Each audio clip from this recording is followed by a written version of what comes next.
अगर आपको पता चले कि डीप सी के अंदर एक ऐसा मॉन्स्टर रहता है जो कि इंसानों से आने से पहले ही वहां पर छुपा हुआ है।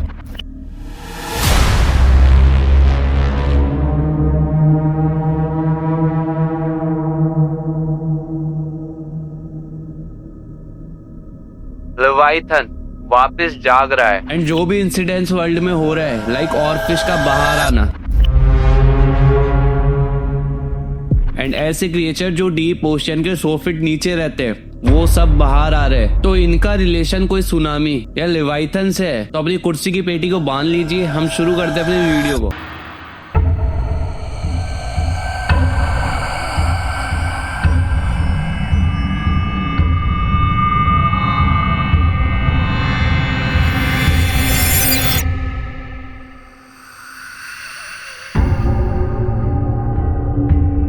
देखो, इस पूरी चीज को समझने से पहले हम ये समझते हैं कि लेविथन का मतलब कहाँ से आया है। तो इसके लिए हमको हिस्ट्री में जाना पड़ेगा।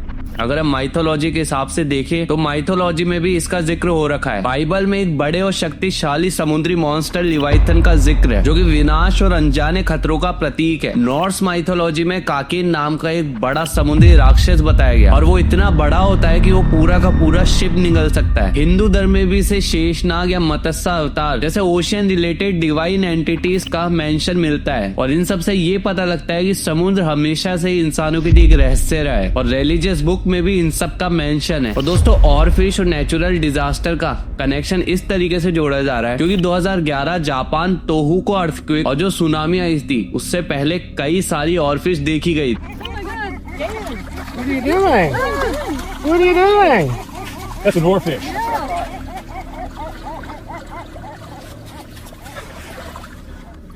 Yeah, that thing is cool. Nobody's gonna believe this. और इसी के बाद 9.0 मैग्नीट्यूड का अर्थक्वेक आया जिसके बाद पूरा जापान हिल गया था।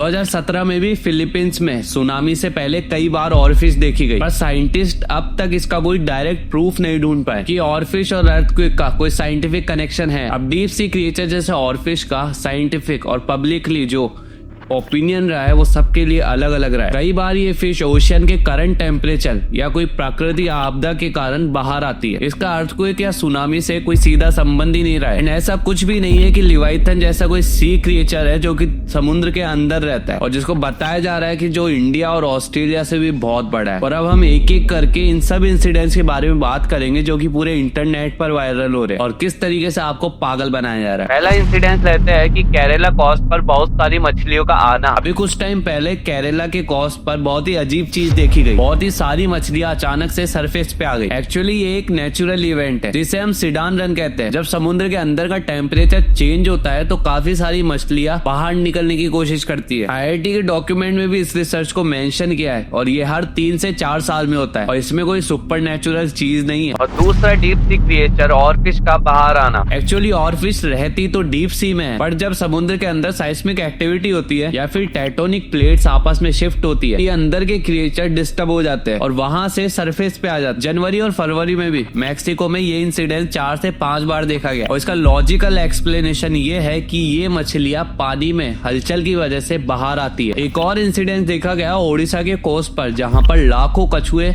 सरफेस पर आ गए थे और ये भी एक नेचुरल इंसिडेंट था जिसे अरीबाड़ा कहते हैं। ये सारे कछुए हर साल इसी जगह पर आते हैं नेस्टिंग करने क्योंकि यही उनका जन्म स्थल है। इसका मतलब ये नहीं है कि समुद्र में कुछ बुरा हो रहा है, बल्कि ये तो कंजर्वेशन इफेक्ट का एक प्रूफ है कि ये स्पीशीज भी सरवाइव कर रही है। अब ये सब देखकर माइथोलॉजी से इंस्पायर होकर कुछ लोगों ने कहा कि समुद्र के अंदर लेविथन नाम का राक्षस जाग रहा है। ये पूरा कॉन्सेप्ट माइथोलॉजी से आता है जहां पर ये मेंशन किया गया है कि जब भी डीप सी क्रिएचर हमारी समुद्र के सरफेस पे आते हैं तो इसका मतलब है कि समुद्र के अंदर लेविथन जाग रहा है या कोई बड़ा क्रिएचर है वो बाहर आ रहा है। और आपको बेवकूफ बनाने वाले कुछ लोग AI जनरेटेड इमेज से आपको लेविथन का प्रूफ दे देते हैं। एंड डीप सी क्रिएचर का सरफेस पे आना इसके मेन 4 रीजन हो सकते हैं। Climate change, seismic activity, illness and injury, and last magnetic field and disturbance। तो सच ये है कि हमने खुद ने एनवायरनमेंट को इतना ज्यादा गंदा कर दिया है कि समुद्र भी इसका रिएक्शन दे रहा है। ये सब चीजें कोई मॉन्स्टर की वजह से नहीं हो रही, असली मॉन्स्टर हम लोग ही है। ह्यूमंस खुद समुद्र को तबाह कर रहे हैं। हर साल 14 मिलियन टन प्लास्टिक वेस्ट समुद्र में जाता है, और ये सिर्फ प्लास्टिक ही नहीं,